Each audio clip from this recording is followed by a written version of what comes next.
그 다음 108페이지입니다. 168페이지.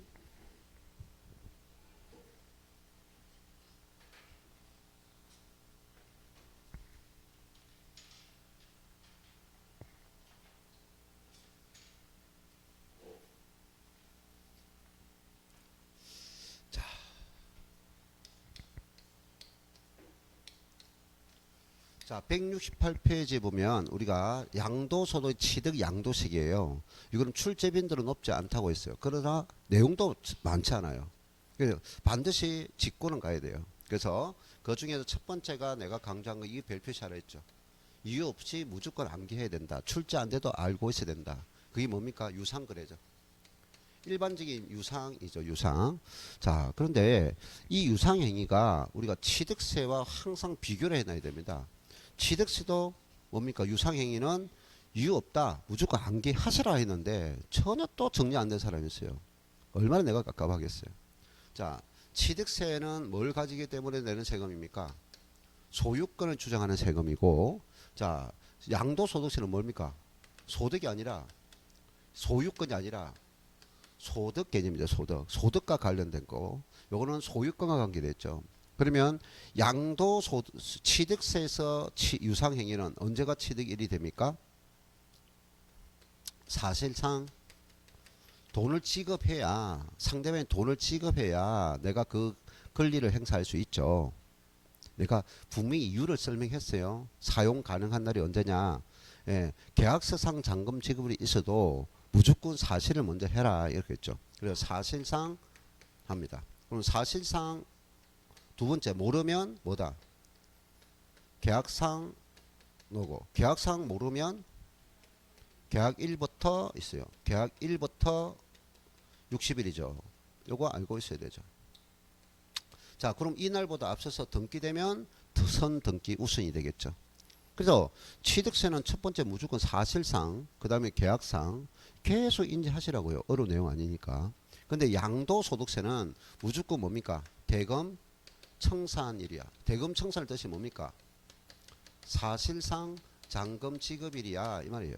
되나요? 그럼 대금 청산이 몰라요. 그럼 방금 이게 사실상 잔금지는 몰라요. 이거는 계약상이야. 근데 양도소득세는 이거하고 전혀 관계 없다고요. 양도세는 이 끝이야 끝. 대금 청산일이야 이거죠. 되나요? 그럼 대금 청산을 모르면 무조건 뭐다? 등기 접수일로 한다 이 말이에요. 됐나요? 양도소는 계약서 안 씁니다. 명심하시고. 자, 그 다음에 2번, 3번 있죠. 자, 두 번째와 세 번째는 특수매매입니다. 할부. 일반 할부가 아니고 장기 할부. 토지 등이 수용되더라. 그럼 이건 빠른 날이다 이 말이에요. 무슨 날? 빠른 날. 빠른 날. 자, 장기 할부는 등인사 중에 빠른 날이고 수용은 뭔가 등대수 중에 빠른 날. 일반적인 매매가 아니라 특수매매는 빠른 날이 답이다 이 말이에요. 근데 여기서 수용적인 문제에서 이거 적을 필요 없죠. 수용되는데 매도자가 보상금이 적다 불만이 있죠. 그럼 소송이 될 거예요. 그럼 소송이 될 때는 뭐냐? 확정 판결이 돼야 되겠죠. 확정 판결 요것이 되고 있어요.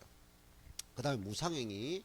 무상은 4번 5번 상속받는 거 같고 정려받는 게 있죠. 여기 정려 조심하라 있죠. 정려.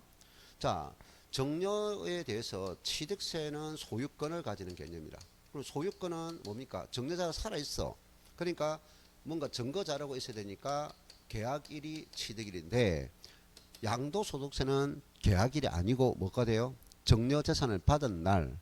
그래서 항상 이거 비교해서 반드시 정리해주고 요거 수용에 한번 알아두고 요거는 정려에 조심하라 이죠. 정려. 자, 그 다음 여섯 번째 타인의 부동산을 뭐 했다고요? 점유. 점유해서 나중에 뭡니까? 시효 취득 했겠고 시효 취득한 것을 처분 양도했겠죠. 자, 요거 취득세는 뭡니까?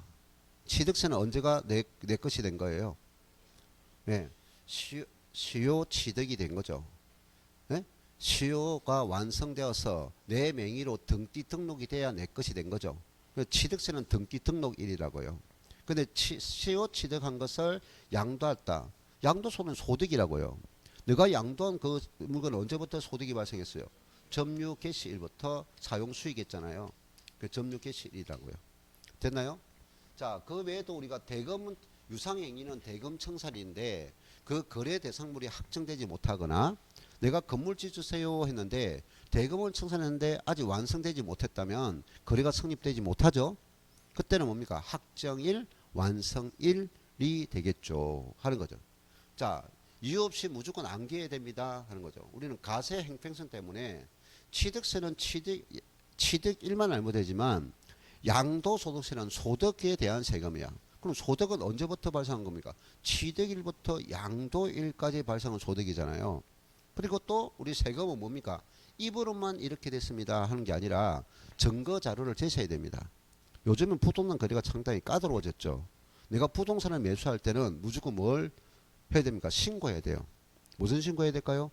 뭐 세금 신고뿐이 아니라 내가 자금을 어떻게 조달했는지까지 다 증거자료 신고해야 된다고요. 네? 통장 사본까지 다 제시해야 된다고요. 근데 입으로만 취득했어요 하는 게 아니고 이 자금을 취득할 자금을 어디서 가져왔는지를 다 명시해야 된다고요. 매수자는 적을 게 많아요. 매도자는 그냥 얼마 팔았다 통장이 받았다만 입증하면 되는데 매수자는 하기 많아요. 그래서 우리는 세금이라는 것은 실질주의야. 실질주의 증거자료고 제시해야 된다고요. 근데 이날 이전에는 증거자료를 확인하기 힘들다. 그래서 통화하는 거죠. 취득시기를 워지하는 거죠. 간주 취득시기죠. 간주 취득 무조건 따라라 이 말이에요. 그래서 몇 년도입니까? 부동산 사용권리, 취득권리, 기타자산. 부동산 관련 자산들은 84년 12월 30일 이전에 취득한 것들을 전부 다 언제 통일하라? 85년 1월 1일 통일하세요. 이거 근데 주식도 있는데 주식은 이보다 1년 늦은 날이고 부동산 위주 주식은 올 확률이 거의 없죠. 부동산 관련 자산들은 84년 12월 30일 이전은 전부 다 언제로 하라? 85년 1월 1일로 하세요. 정해진다. 암기가 돼 있어야 됩니다. 그럼 아까 요게 점유 개시일이 만약에 82년 3월 10일입니다. 그러면 점유 개시일이 82년 3월 10일이니까 취득일은 82년 3월 10일 말하면 안 되겠죠? 언제로 해야 돼? 85년 1월 1일 하라 이 말이에요. 됐나요? 그래 이거는 문제 풀 이유가 없고 네, 넘어갑니다. 자, 172. 자, 오늘 내용 중에서 설명이 가장 많다고 한번 많다고 볼 수 있고 자, 근데 반복을 여러 번이 했다면 어렵지 않은 부분이고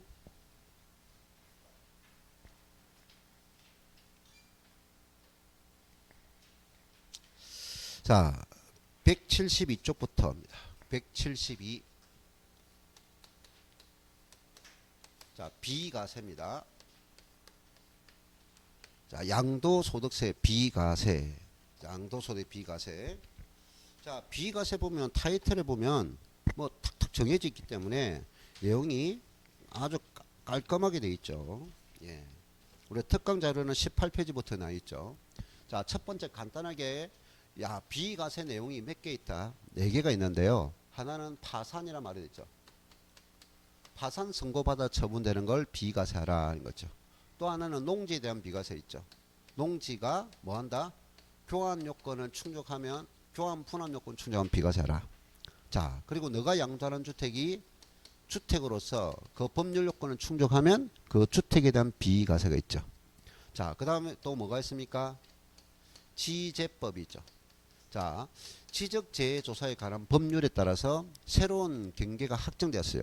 그럼 새로운 경계가 확정됐을 때 면적이 증가되는 쪽이 있고 면적이 감소되는 쪽이 있죠.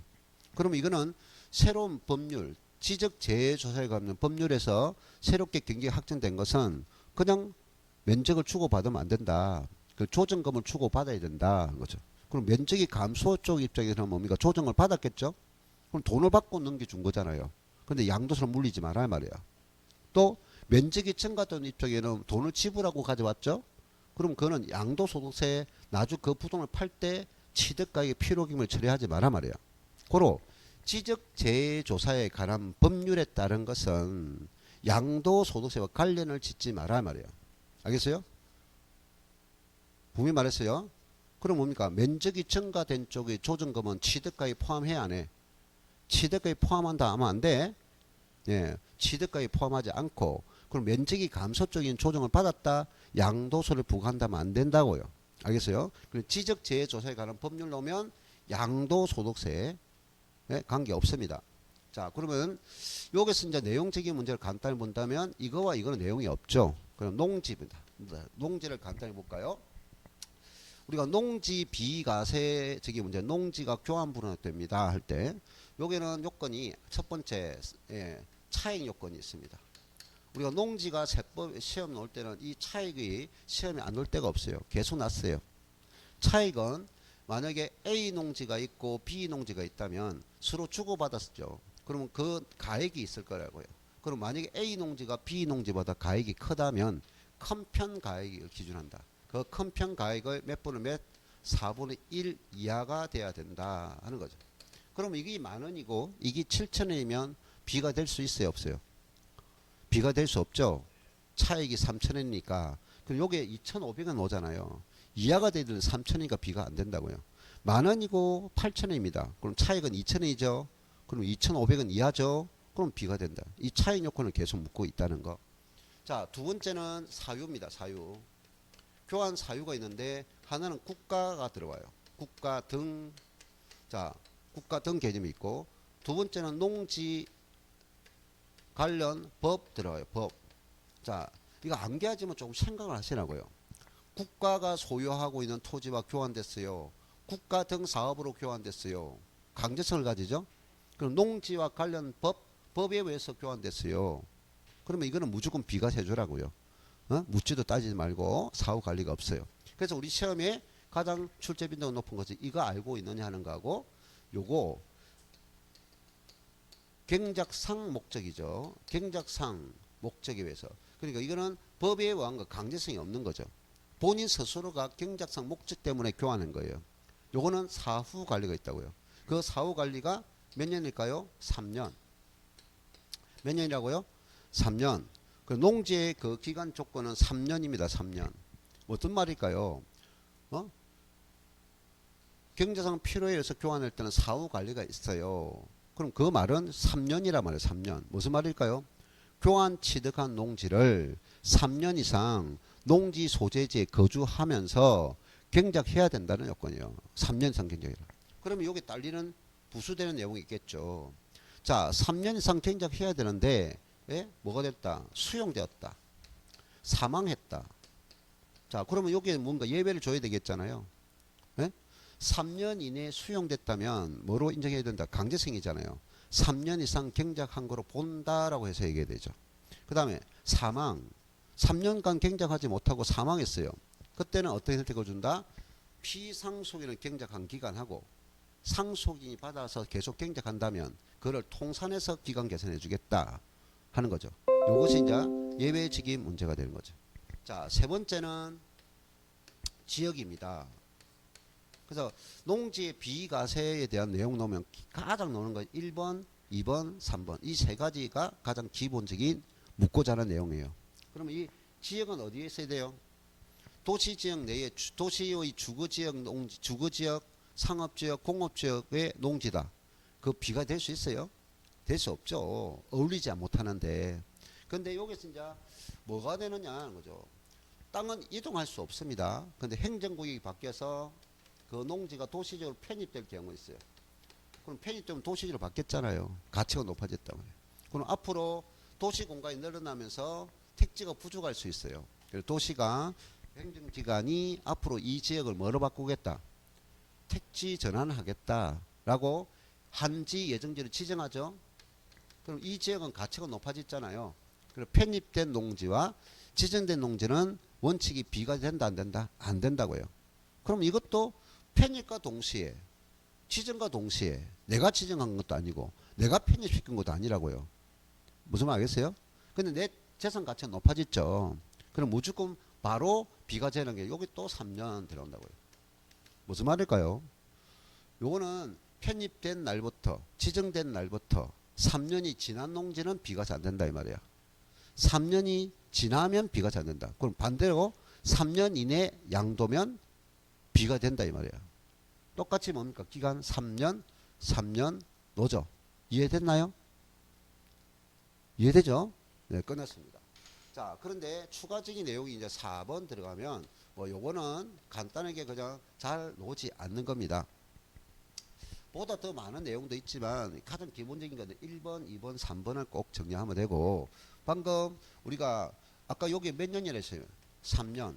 몇 년간? 3년간 어디에서? 농지 소재지에서 거주하라 했죠. 그럼 농지 소재지 거주 요건이 뭐냐 이 말이죠. 농지가 있는 행정관할 구역에 거주하고 있으면 당연히 거주입니다. 근데 행정관할 같은 행정구역이 아니라 다른 지역이 있다면 연접지에 거주하면 그것도 거주입니다. 됐나요? 근데 연접지가 아니라면 직선거리로 요거 암기하면 돼요. 30km 범위 이내에 거주하면 거주입니다. 거주 요건은 당연히 농지 소재지에 말할 필요 없고 연접지도 말할 필요 없는데 연접지가 아닐 때는 몇 킬로? 30km 범위 이내에 거주한다 이 말이에요. 자, 그 다음에 다섯 번째는 아까 뭡니까? 거주하면서 뭐라고 했어요? 임대 주면 비과세 안 돼요. 임대는 비과세 안 된다고요. 스스로 경작해야 된다. 스스로. 자경이라고 자경. 이 자경 요건은 1필지 농지의 전부 자경이 당연한데 2분의 1 이상을 경작하면은 자경하면은 전부 자경으로 본다.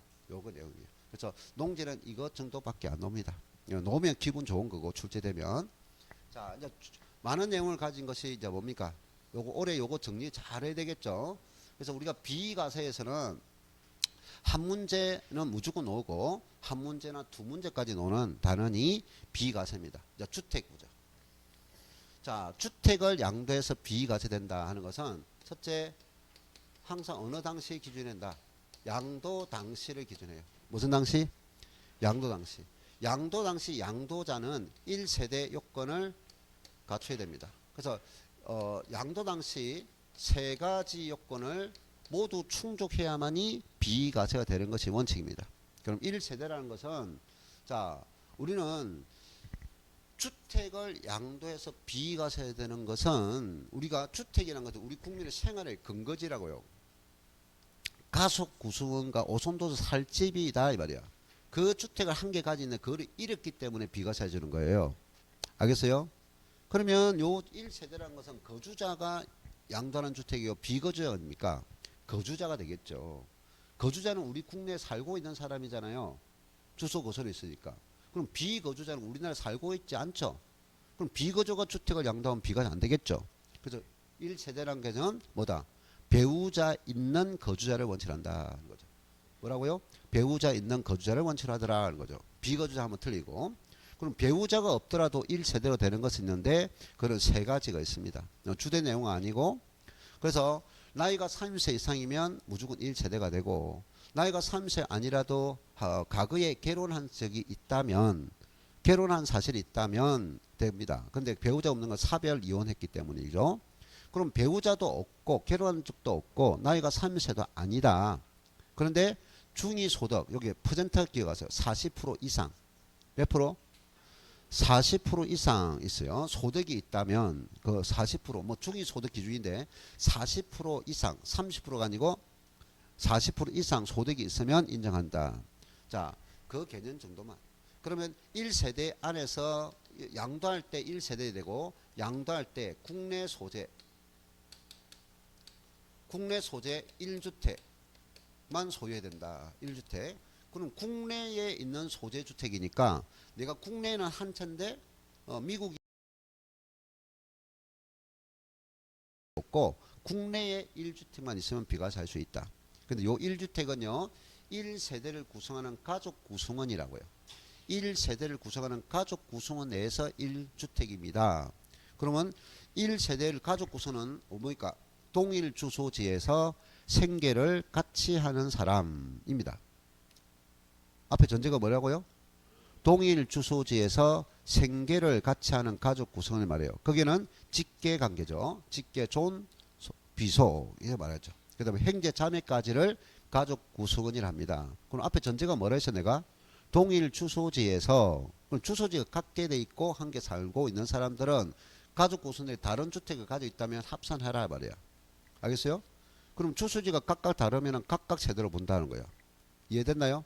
그럼 직계 존속과 직계 비속이 각각 주택을 가지고 있어 같은 주소에 살고 있다면 2주택이란 말이에요. 주소지가 각각 다르다면 각각 세대단 말이에요. 근데 여기서 우리가 알아둘 것은 누굽니까? 배우자죠. 항상 어떤 법에 지방세법에 적용하든 국세에 적용하든 배우자가 가지고 있는 주택은 주소지 불문하고 항상 동일 세대로 본다. 각각 세대로 보지 않습니다. 배우자는 어떤 경우라도 동일 세대입니다. 알겠어요? 요거 한번 정리하면 되고. 자, 여기서 이제 양도할 때 그 양도하는 1주택은 몇 년 보유가 돼야 되느냐? 너 명의로 등기부상에서 너 명의로 소유권이 있는 거 2년 이상 보유죠. 몇 년 이상? 2년 이상입니다. 또 계속 이걸 3년이라 계속 착각하고 있는 사람이 있더라고요. 2년입니다. 2년. 2년 이상 보유입니다. 자, 이거는 기본 틀이야. 기본 틀. 상식이라고.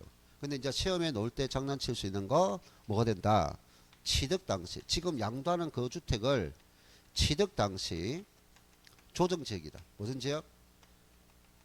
조정지역.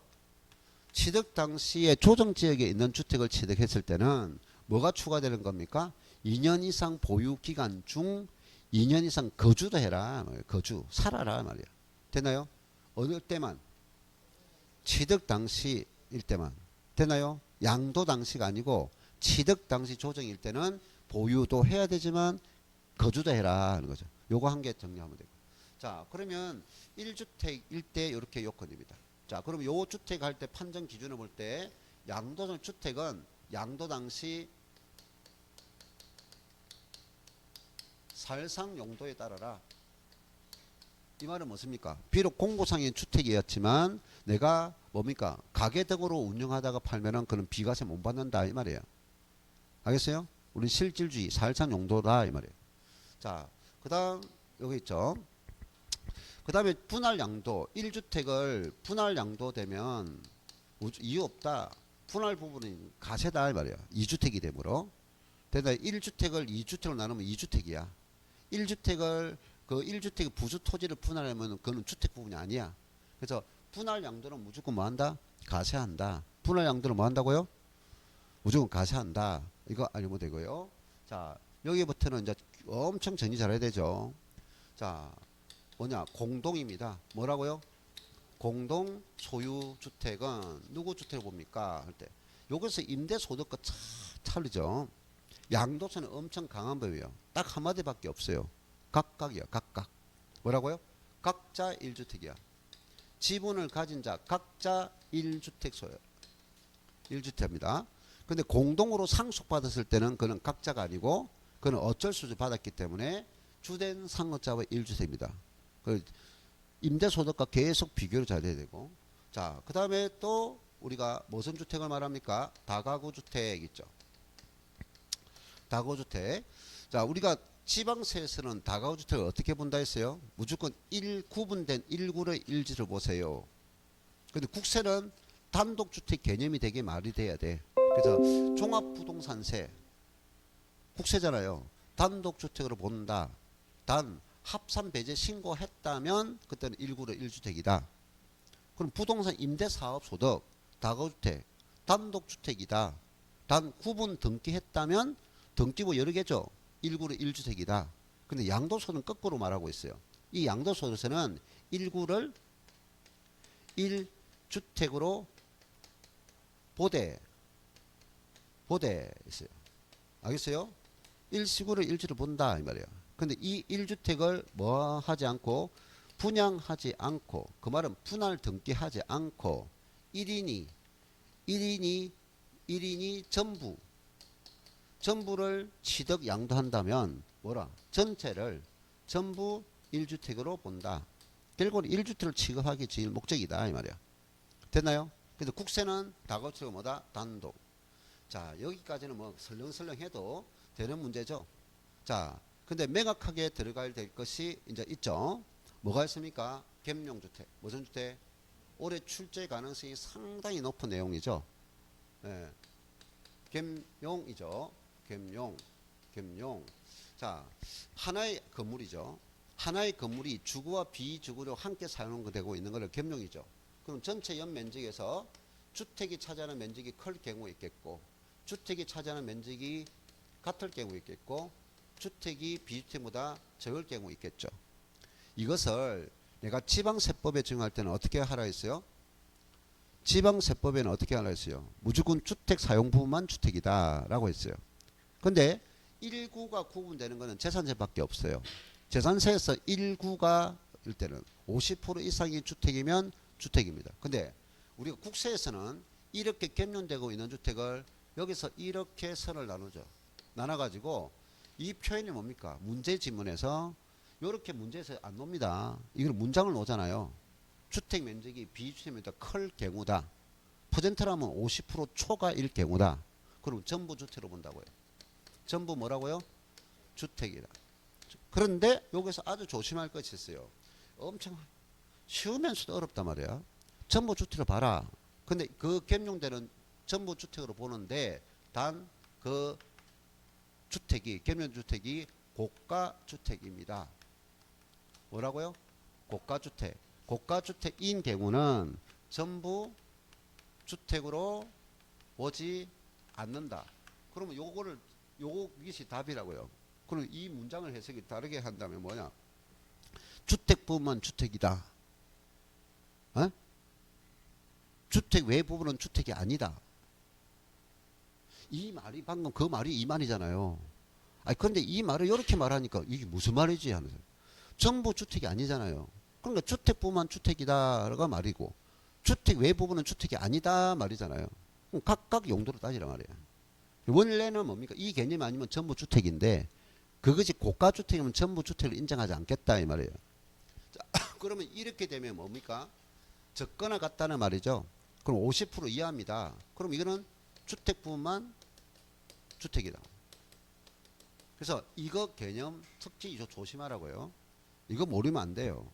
내가 특히 다가구 주택의 지방세 국세 구분 못하거나 겸용주택에서 지방세 국세 구분 못하는 사람은 말 안 하지만 속으로 엄청 욕을 한단 말이에요. 얼마나 반복을 해줬는데.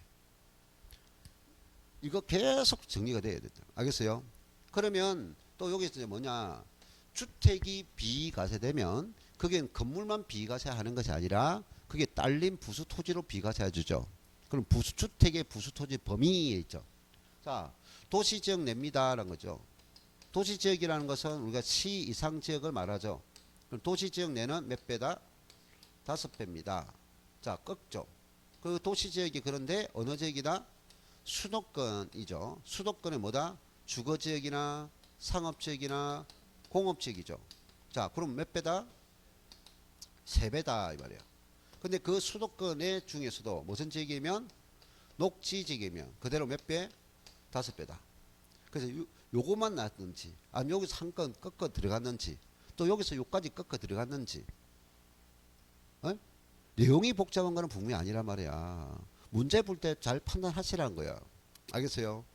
자, 그러면 도시지역 내는 그렇지만 도시지역 밖은 몇 배다? 10배다 이 말이죠. 그래서 이 두 개를 결합해서 문제가 나오는데 이 두 개 개념 알아야 한 문제를 풀 수 있다 이 말이에요. 아시겠죠? 네. 엄청 중요한 개념이죠. 그 다음에 우리 또 시험에 잘 나오는 것이 고가주택이란 말이에요. 무슨 주택? 고가주택입니다. 자, 만약에 한 사람이 갑이란 사람이 A주택과 B주택을 소유했어요. A주택, B주택을 소유했어요. 그러면 이것은 지금 8년 보유했어. 요것은 지금 10년 정도 보유했어. 그럼 두 주택 오래됐죠. 그럼 어느 주택을 양도했든 B가 되어야 한대요.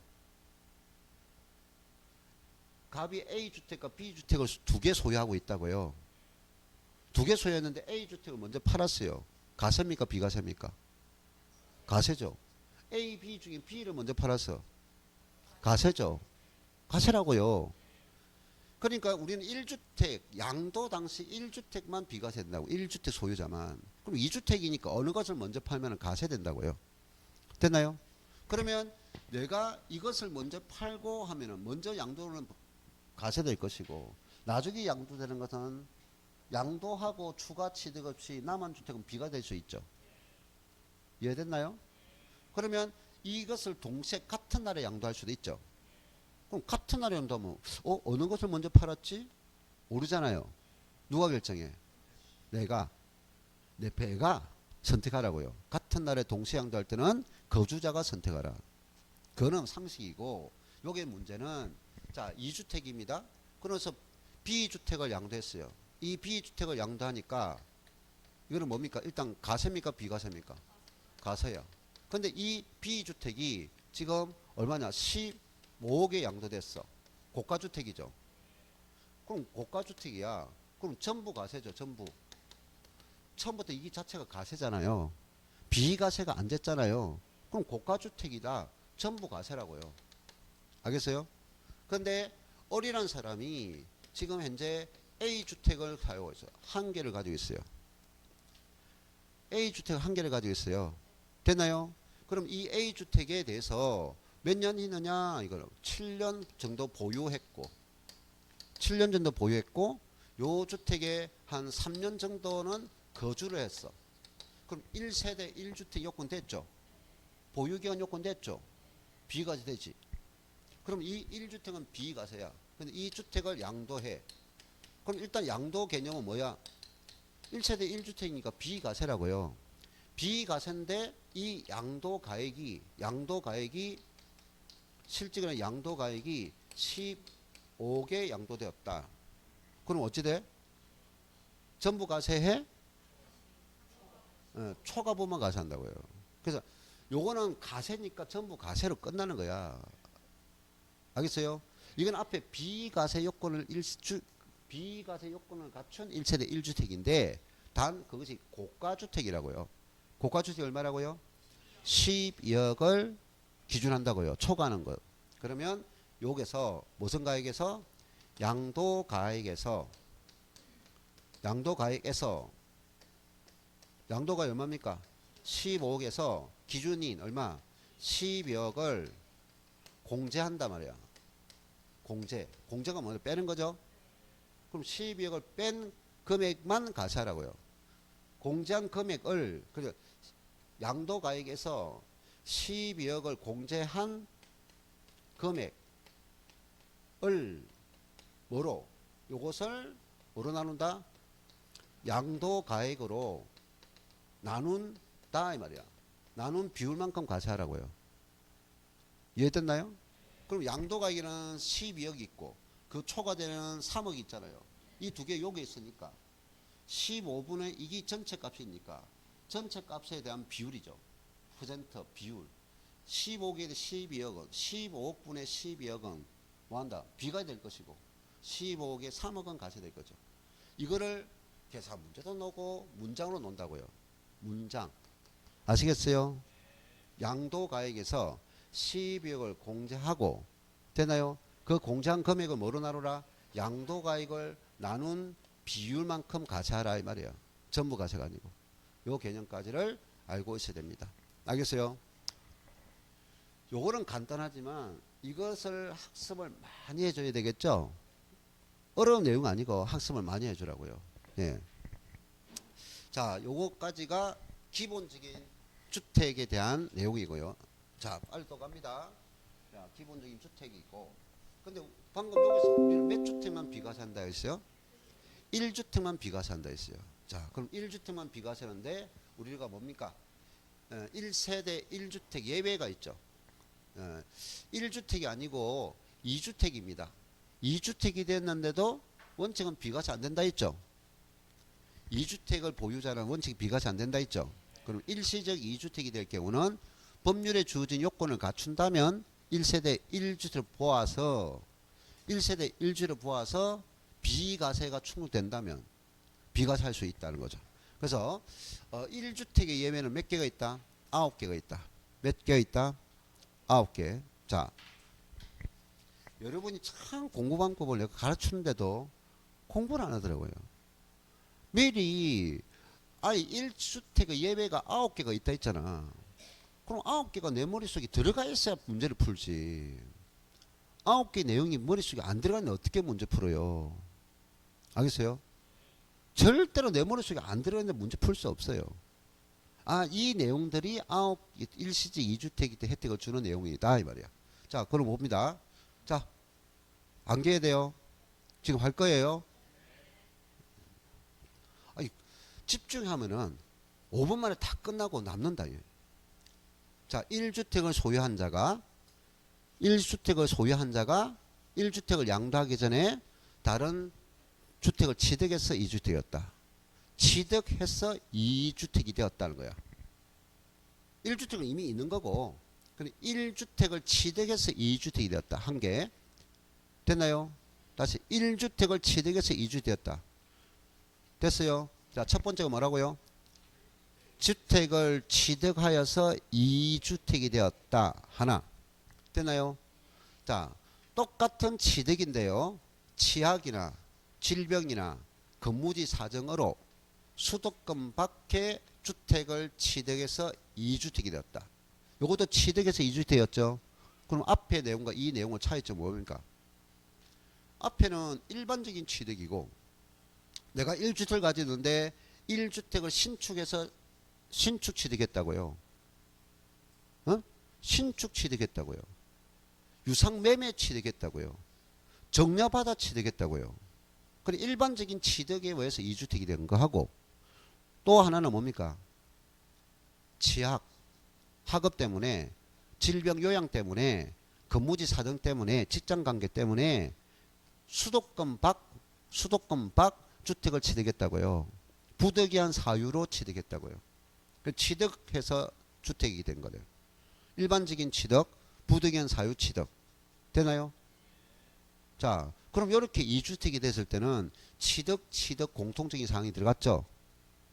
취득해서 2주택이 됐죠. 그럼 법률 요건은 어떤 요건을 갖추느냐? 3년 들어온다고요. 뭐 들어온다고요? 3년. 그 3년의 의미가 뭐냐? 기존에 있는 소유하고 있는 주택을 팔아라 이 말이야. 3년 안에 팔아라 이 말이야. 알겠어요? 그리고 일반적인 취득은 신규 주택 취득일부터 3년에 팔아라 이 말이야. 그럼 치약, 질병, 근무 사정은 뭡니까? 부득이한 사유잖아요. 그런 취득일부터가 아니고 부득이한 사유가 해소된 날부터 일반 주택을 팔아라 말이야. 그럼 암기가 쉽잖아요. 알겠어요? 일반적인 취득은 1, 3을 묻습니다. 일반적인 취득은 뭐라고요? 1, 3. 자, A 주택을 가지는데 B란 주택을 취득했어요. 그럼 이거를 묻는 것은 1, 3을 묻는다고요.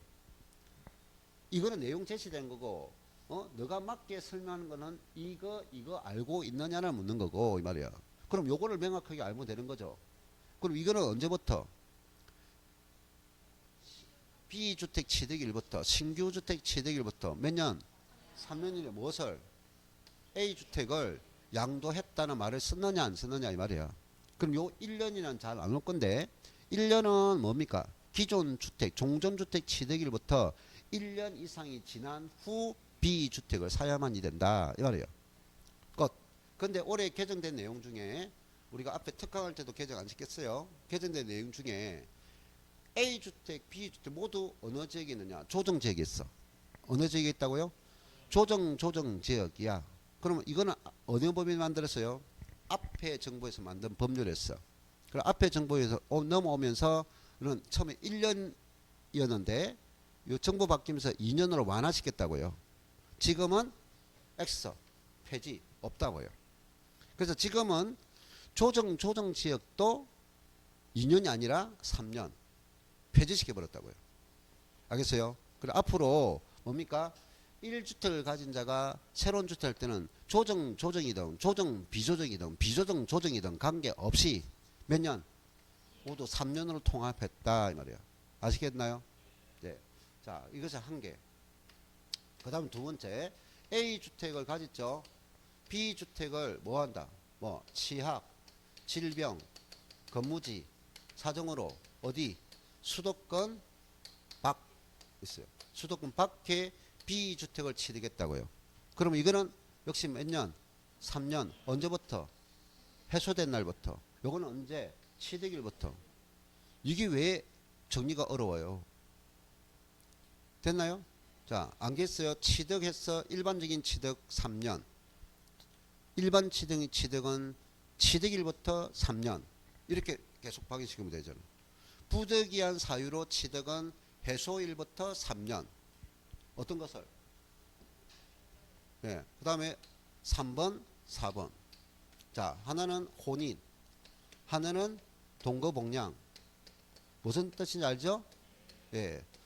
남녀가 결혼했다 했어요. 혼인한 날부터. 그 다음에 직계 좀비속이 따로 있었다. 합쳤단 말이에요. 합가. 그럼 요거는 몇 년? 5년. 요거는 몇 년? 10년. 기간들만 잘 알아도 답이 나온다.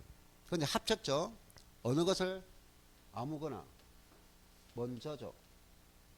아무거나 팔아라 말이에요. 아무거나. 알겠어요? 비과세 받을 수 있는 걸 아무나 팔아라. 요거는 취득은 반드시 종전 일반 주택을 팔아야 되고, 이거는 아무거나 몇 년? 5년, 10년. 끝. 됐나요? 자, 그런데 요게 직계존속 있잖아요. 직계존속의 나이는 60세 이상을 말하되 두 분 다 일 필요는 없고 한 분만 됩니다. 근데 중대한 질병이 있을 때는 나이가 60세 이하가 돼도 관계 없습니다. 알겠어요? 자, 4개입니다. 4개. 네, 4개. 뭐 계속 적어 놓을 필요 없죠. 자, 첫 번째 뭐가 있어요? 일반적인 취득 3년, 부득이한 사유 취득 3년. 됐나요? 혼인 5년, 동거복량 10년. 끝났어요. 자, 그 다음에 뭐가 있느냐? 문화재 주택. 자, 무슨 주택? 문화재 주택과 일반 주택.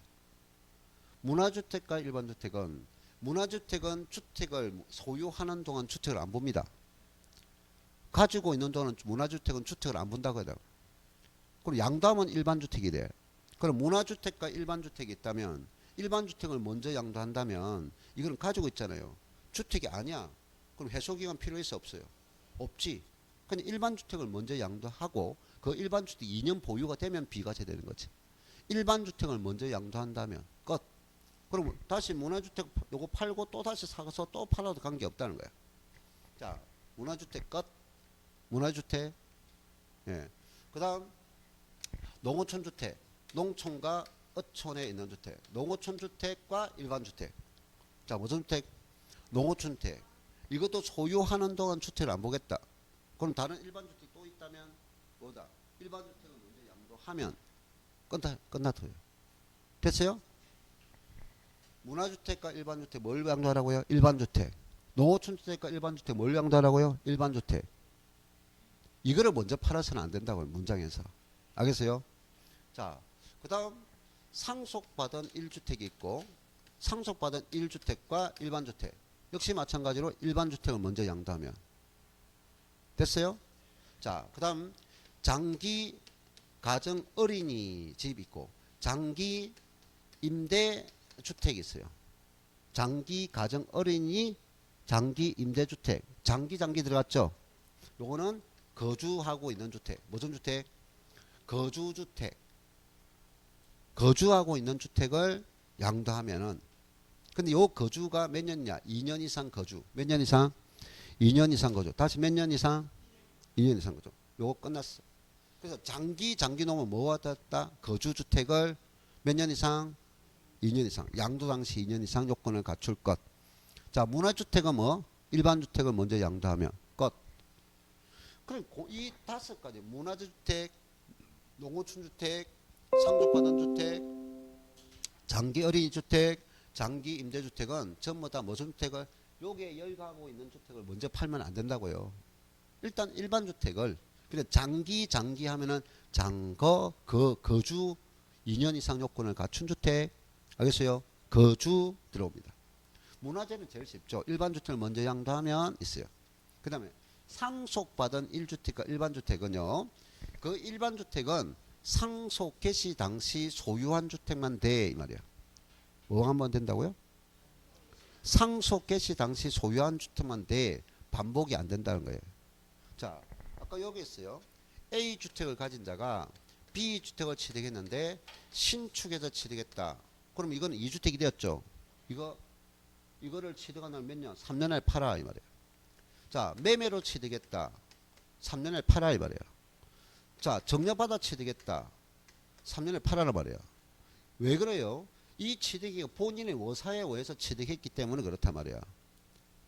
본인의 워사에 의해서 취득했기 때문에 이거를 몇 년을 팔아? 3년을 팔아라 말이야. 근데 이 B라는 주택이 상속을 받았다는 것은 본인의 워사가 없죠. 그럼 본인의 워사가 없어 2주택이 되었다고요. A주택을 가지는데 그러면 요거는 이것을 먼저 팔 때 해소기간이 없다고요. 요거는 몇 년 안에 팔아야 돼? 3년. 이거는 그 3년은 기간 제한이 없다고요. 단지 이거를 먼저 판다면 그러면 이거를 A와 상속이 있었죠. 그럼 상속주택 양도했죠. B까지 받았죠. 그럼 또다시 C라는 주택을 샀단 말이야. B라는 주택을 상속받고 그럼 C라는 주택 일반 주택이잖아요. 이거를 먼저 양도하면 안 된단 말이야. 단 이거와 이거 차이점은 이거에 대한 혜택, 이거는 해소기간을 주는데 이건 해소기간이 없다는 뿐이야. 반복은 안 된다고요. 그래서 상속주택과 일반주택은 요 일반주택이 먼저 존재하고 있어야 된다 이 말이야. 알겠어요?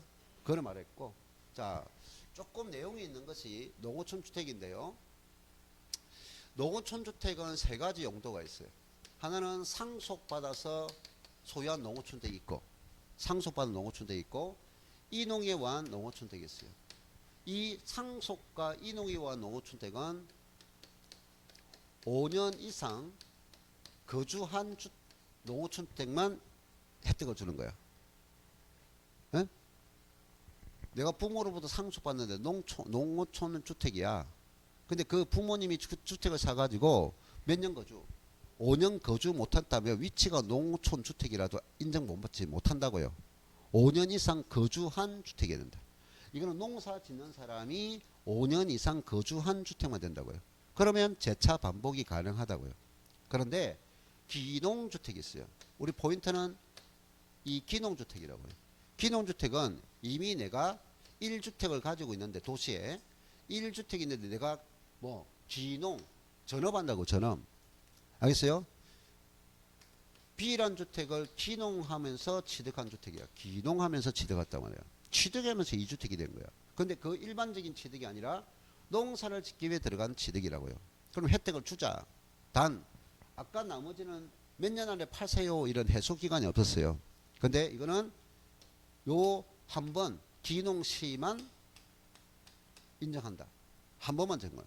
그리고 기농주택 취득일부터 5년 이내 양도해야 된다. 양도해야 된다. 말이에요. 됐나요? 5년이 양도해야 된다. 그리고 너 농사지러 들어갔잖아. 그럼 이거 기농주택 취득하고 5년에 팔 때 이거 비과세 해줬겠죠. 기농주택 취득하고 나는 이렇게 합니다 해서 팔 때 비과세 해줬겠죠. 근데 이 사람이 기농하고 이거 팔고 비과세 받고 나서 농사지러 들어가서 2년 이내에 나버렸어. 그럼 다시 토해내야 돼. 농지와 관계 있다는 기간 요건이 반드시 3년이 들어가. 아까 농지 3년이었죠. 그럼 뭐냐? 기농 후 3년 이상 거주 경작해야 된다고요. 3년 이상 거주 경작해야 된다. 요거는 이것밖에 없는데 기농은 요거 있어요. 됐나요? 뭐 고가주택이 아니어야 된다. 그런 요건도 있고요. 당연하고요. 그럼 기농했으니까 농지를 1000제곱미터 농지를 소유해야 된다. 그런 요건도 있는데 그거는 주된 내용이 아니고 기농주택은 기농시만 된다. 유일하게 5년 이내 양도해야 된다. 기농 후 3년 이상 거주 경작해야 된다. 이게 포인트라고요. 포인트가 뭔지를 잘 봐라. 알겠어요? 요거. 자, 그래서 자 다시 9개가 있다 있습니다. 9개. 자, 1시댁 2주택인데 뭐해서 2주택이 되었다? 일반적인 취득 몇 년? 3년. 부득이한 사유 3년. 혼인 5년. 동거복량 10년. 문화재와 일반주택 해소기간 없다고요. 해소기간 없어. 알겠어요? 일반적인 농어촌 주택과 일반 이것도 해소기간 없어요. 일반 상속받은 주택과 일반은 일반. 알겠어요? 장기 어린이집과 일반은 그건 단순 일반인 거주주택 몇 년? 2년 이상 거주. 장기 임대주택과 주택은 역시 2년 이상 거주. 이렇게 9가지가 있는 거를 내용을 먼저 알아야 된다고요. 안기부터 하라고요. 알겠어요? 예. 그럼 우리가 조합원 입주권도 주택으로 봅니까 안 됩니까? 보여. 자, 내가 1주택을 가졌는데 조합원 입주권을 취득했어. 몇 주택이야? 2주택. 그럼 이것도 비조합원 입주권 취득했어. 그럼 비조합원 입주권 취득한 날부터 이걸 몇 년을 팔아? 3년 이내에 팔아야지. 3년 이내에 팔아야지. 아니 1주택자가 있는데 1주택을 가진 상태에서 조합원 입주권 취득이 있잖아요. 이것도 주택이라고 2주택이라고. 그럼 3년에 팔라고요. 근데 문제는 이게 조합원 입주권 때문에 문제가 발생한다고. 그래서 여기까지 가면 예외가 있다고요. 아니, 이거는 주택이잖아. 조합원 입주권이잖아. 여기 살 수 없잖아요. 주택 수로 보면 이 주택 조합원 입주권 살 수 없잖아. 그럼 3년에 팔면 내가 살 데가 없잖아. 그럼 요거는 예외로 3년에 팔아도 비과세 해주는데 3년 이내 팔지 않아도 혜택을 주는 게 있다고요. 요건이. 알겠어요? 그러면 이거는 조합원 입주권이 신축되고 완공될 때까지는 내가 여기 살아야 되잖아. 다른 지역에. 알겠어요? 그때는 3년 이내 팔지 않아도 된다 이 말이야. 그때는 조합원 입주권이 남으면 그 3년에 팔지 않아도 된다고요. 살 집이 없으니까. 알겠어요? 그에 대해서는 조합원 입주권은 또 100대로 아주 많은 내용이 있어요. 아주 많은 내용이 있어요. 그까지 들어가면 안 돼. 그건 실무에서 알아보라고요. 알겠어요? 그래서 시험 출제 내는 사람도 죽는다 그 사람은. 가끔 뭡니까? 틀리라고 내려면 그거 내는 거지. 근데 조합원 입주권도 주택수를 계산하는 건 알고 있어야 돼. 다시. 자, 취득에서 2주택 몇 년? 3년. 부득이한 사유 취득 3년. 알겠어요? 그 3년이 출발점이 다르죠. 혼인 5년. 언제부터? 혼인한 날부터. 됐나요? 동거복량 10년. 언제부터? 합가일부터. 됐나요? 네. 문화재와 일반주택 양도. 상속받은 주택 일반주택 양도. 네? 노후촌주택과 일반주택 양도. 장기 어린이집과 거주주택. 장기 임대주택과 거주주택. 2년 이상 거주. 이것이 안기된 상태에서 문제 보라고요. 무슨 아세요? 안기 상태에서 문제 보는데 막 봐봤자 그건 아무 소용이 없다고요. 여러분 느낌이 안 그래요?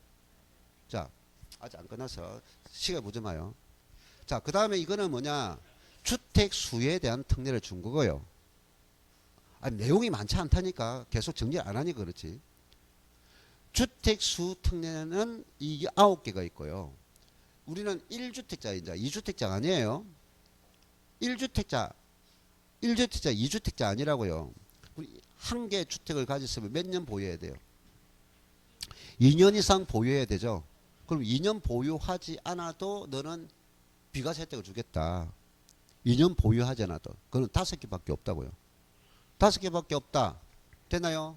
자, 그러면 우리가 민간건설, 공공건설, 건설 임대주택이라고요. 무슨 주택? 임대주택을 내가 임차했단 말이야. 그거를 내가 분양받았단 말이야. 임차한 주택을 내가 분양받았다고요. 됐나요? 그럼 모든 임대주택 아니야 이거? 우리 국가가 인정하는 무주택 서민들을 지원하기 위한 임대주택이라고요. 요즘에는 5년짜리 없잖아요. 예전에 5년 때문에 이걸 가지고 투기한 사람도 많다고요. 5년짜리 없어 지금 투기를 많이 했어. 최소 10년이라 10년. 이제 분양 받으려면. 그래서 임대주택을 임차해서 양도할 때는 분양받은 날이 내가 취득이잖아요. 그럼 분양받아서 즉시 팔아도 관계없다. 단 어떤 요건을 갖추느냐? 5년 이상 거주. 자, 이제 반복합니다. 임대주택을 취득해서 양도했다. 몇 년 거주라고요? 5년 이상 거주. 되나요? 그럼 또 이 5년만 기억하면 안 되고 거주기간 계산이 언제부터 언제입니까? 그 임차일부터 양도일입니다. 여기서 분명히 이걸 장난칩니다. 5년만 하기에는 넘어가는 사람이 있어. 분명히 기간을 명시하는데 언제부터 언제까지냐 이 말이야. 상식적으로 생각해 보세요. 임차일부터 취득일까지 아니라고요. 취득일부터 양도일까지 아니라고요. 취득일 들어가면 안 된다고요. 임차일부터 양도일까지 장난치는 부분 그거야 그거. 근데 임대주택은 몇 년 거주다? 5년 이상 거주했다면 2년 보유하지 않아야 된다. 이거는 좀 쉽고. 두 번째, 어렵지도 않다. 치약 때문에 내가 몸이 아파서 기존에 있는 1주택을 세대 전원이 다른 시로 가야 돼. 그럼 2년 보유 묻지 말고 보내줘라 말이야. 교육 때문에 알겠어요? 다른 지역으로 가야 되겠어 말이야. 그럼 다른 지역으로 가려면 또 뭡니까? 돈도 필요하고 주택 필요하죠. 2년 보유하자 팔고 가. 됐나요? 내 몸이 아파서 다른 지역으로 요양 가야 되겠어. 질병 때문에. 됐나요? 치약, 질병, 가장 기본적인 부득이한 사유입니다. 직장 관계로 이게 뭡니까? 근무지 사정 때문에 다른 지역으로 세대 전원이 가야 되겠어. 됐나요? 자, 그래서 부득이한 사유로 세대 전원이 다른 지역으로 가야 되니까 여기에 있는 거는 2년 보유 묻지 말고 보내라. 자, 치약, 그 다음 질병, 그 다음 근무지 사정. 여기 하나 더 들어옵니다. 학교 폭력이 들어온다고요. 무슨 들어온다? 학교 폭력 들어옵니다. 자, 이때는 2년 보유는 하지 않아도 되지만 1년 거주를 해라. 그리고 부득이한 사유는 몇 년 거주? 1년 거주. 요 1년 거주가 없다면 전부 다 뭡니까? 가방 메고 결혼 안 하는 30세 이상 살아 계속 뭡니까? 투기하러 다닌단 말이야. 이 주택 사고 돈 올리면 팔고 또 한 개 다 분양받아서 팔고 한단 말이야. 그래서 1년 거주를 한다 이 말. 됐나요? 자, 임대주택 몇 년? 5년 이상 거주를 할 것. 언제부터? 임차일부터 양도일까지. 됐나요? 부득이한 사유는 몇 년? 1년 이상 거주. 1년 이상 거주. 됐나요? 세대 전원이 반드시 다른 시로 가야 돼. 자, 두 개 했어요. 임대주택 몇 년? 5년 이상 거주. 부득이한 사유 1년 이상 거주. 자, 그 다음에 수용입니다. 자, 수용은 생각해 보세요. 수용은 보유 거주 묻지 마라 말이야. 보유 거주 묻지 말라고요. 강제성이니까. 단 일부 수용되고 일부가 남았어요. 잔존주택이야. 잔존주택은 5년. 잔존주택 몇 년? 5년. 자, 그 다음에 우리나라에 1주택을 가지는데 세대 전원이 국외로 이민가 2주 국외로 간다고요. 그럼 빨리 국내 주택을 처분하게 한다고 줘라. 국내 보유기간 거주기간 요건 없어. 보내줘 이 말이야. 국외로 출국합니다. 뭐 때문에? 학업 때문에 유학 갑니다. 직장 관계로. 근데 국외로 몇 년 이상 있어야 될까요? 6개월 아니고 1년 이상 국외에 체류할 목적으로 나갑니다. 그때도 국내 보유 거주. 그리고 공통점이 뭐예요? 공통적인 사항이 국내 1주택을 가진 자가 국외로 간다는 거잖아요. 국외로 이민 가거나 국외로 출국한다는 거잖아요. 그러면 국내 보유 거주 묻지 말고 보내줘라 말이야. 근데 우리나라 나가버리죠. 그럼 통제를 해야 돼. 나가기 전에 세금 받아야 되잖아. 그러니까 사후 관리가 있다고요. 국외로 나갈 때는 2년 이내 양도할 것. 몇 년 안에? 2년 이내 양도입니다. 보유기간, 거주기간 아니에요. 2년 이내 양도할 것. 자, 5가지입니다. 끝. 자, 다시. 보유기간 특례해 주는 것. 첫 번째가 뭐라고요? 임대주택 놓습니다. 몇 년? 5년 이상 거주. 부득이한 사유 놓습니다. 그럼 부득이한 사유 이렇게 문제 안 놓아요. 예? 직장 관계로, 치약으로, 이렇게 질문이 오지. 부득이한 사유로 이해 안 온다고요. 전체 묶어서 부득이한 사유란 말이에요. 1년 이상 거주. 수용되면은 보유 거주 묻지 마라. 잔존주택은 5년 이내. 됐죠? 국외로 나갑니다. 국외로 이민, 국외로 출국, 보유 거주, 보유기간, 거주기간 묻지 마라 말이야. 알겠어요? 예. 어로서 이렇게 하면 답이 틀린 거야. 그거는. 2년 이상, 3년 이상 보유한 주택으로서 이 필요 없어. 그 요건 필요 없단 말이야. 보유 거주 필요 없단 말이야. 단 출국 몇 년 안에 팔아야 돼? 2년 이내 양도할 거. 사후 관리 2년 이내 양도할 거. 됐나요? 자, 마지막. 마지막은 기간 통산이에요. 자, 마지막은 뭐라고요? 방금 우리 2년 이상 보유해야 되잖아요. 기간을 통산해 준다 이 말이야. 기간을 통산해 준다. 지금 암기하고 있나요? 지금 여러분 나하고 무슨 제하다? 여러분과 저는 무슨 관계다? 보완제라 보완제. 대체제 아니라고요. 아니 그렇게 학교를 배우면서 보완제라 보완제. 함께 소비되는 관계라고. 함께 가는 관계. 됐나요? 여러분이 잘 되면 나도 잘 된 거고 여러분 못 되면 나도 안 된 거란 말이야.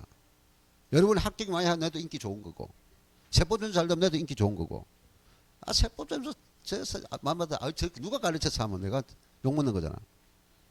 보완제라고요. 알겠어요? 그러니까 내 욕먹이지 말아요. 자 갑니다. 기간 통산이라고요. 자 내가 기존에 주택이 있는데 그 적지 마세요. 그냥 따라 해가 지금 암기하세요. 집에 안 하잖아. 내하고 집중을 지금 암기하는 게 더 중요해. 나중에 이를 값에. 자, 내가 주택을 가지는데 그 주택이 천재 지변 등으로 멸실되었다고요. 뭐 거기는 문제게 뭐 소실, 독에, 무너짐 이거를 또 암기하는 사람이 있네. 외국 암기에 자연적인 재해로 무너진 것이 소실되었다, 무너졌다, 파손되었다. 그럼 주택을 사용하지 못하잖아요. 그 주택을 다시 싹 허물고 다시 지었단 말이야. 그러니까 가정이 기준 주택 보유 기간 있죠. 공사 기간 있죠. 재건축 기간 있죠. 어떻게 해줘? 그 자리에 다른 집 안 옮겼잖아. 그 자리에 그 주택을 계속 이어주고 있잖아. 기간 통산해줘라고요. 그런데 그게 공사 기간은 빼란 말이야. 포인트가 공사 기간 빼고 통산해주라. 멸실될 주택과 재건축의 주택을 통산해주라. 이해됐나요? 근데 우리 법이 있어. 정비법이야. 뭐라고요? 정비법에 의해서 재건축 때, 그럼 법에 의해서 재건축 때는 공사 기간 중에도 프리미엄이 붙어 안 붙어? 계속 가치가 올라가고 있어. 이때는 모든 기간 통산이야. 알겠어요?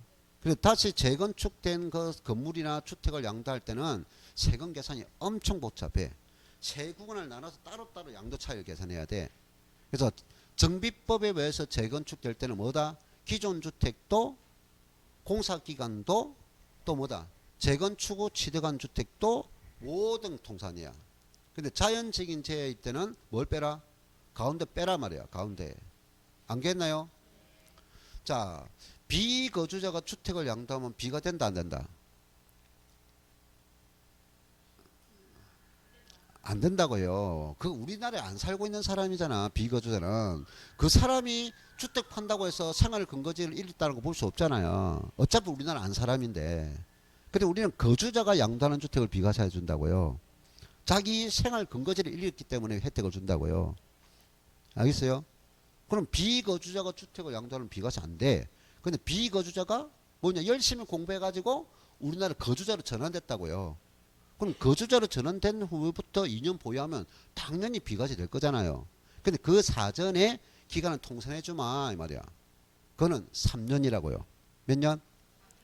비거주자가 거주자로 통산할 때는 3년 이상 보유 거주 되나요?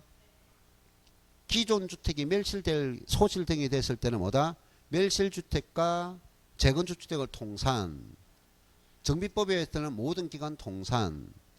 비거주 거주로 전환될 때는 3년 이상 보유 거주했을 때 통산 있어요. 주택을 상속받아 양도합니다. 그럼 주택을 상속받아 양도하면 통산해 줍니까? 기간을? 안 해줍니다. 해주는 게 아니에요. 그런데 요게 조건이 통산 요건이 있어요. 무슨 요건이냐? 상속 개시 당시 동일 세대원일 경우. 되나요? 그 말이 뭐예요? 동일 세대라는 것은 같은 집에 함께 살고 있었다면 통산이라고요. 알겠어요? 그럼 또 포인트가 있잖아요. 포인트가. 되나요? 소실 등이 될 때는 앞, 뒤만 통산. 법률에 의해서 재건축은 뭡니까? 모든 기간 통산. 비거주 거주로 전환할 때는 어떤 요건을 갖추어야만 3년 이상 보유 거주야. 우리가 일반 거주 보유는 2년이야. 근데 비거주자 거주자로 전환할 때는 3년 이상 보유라고요.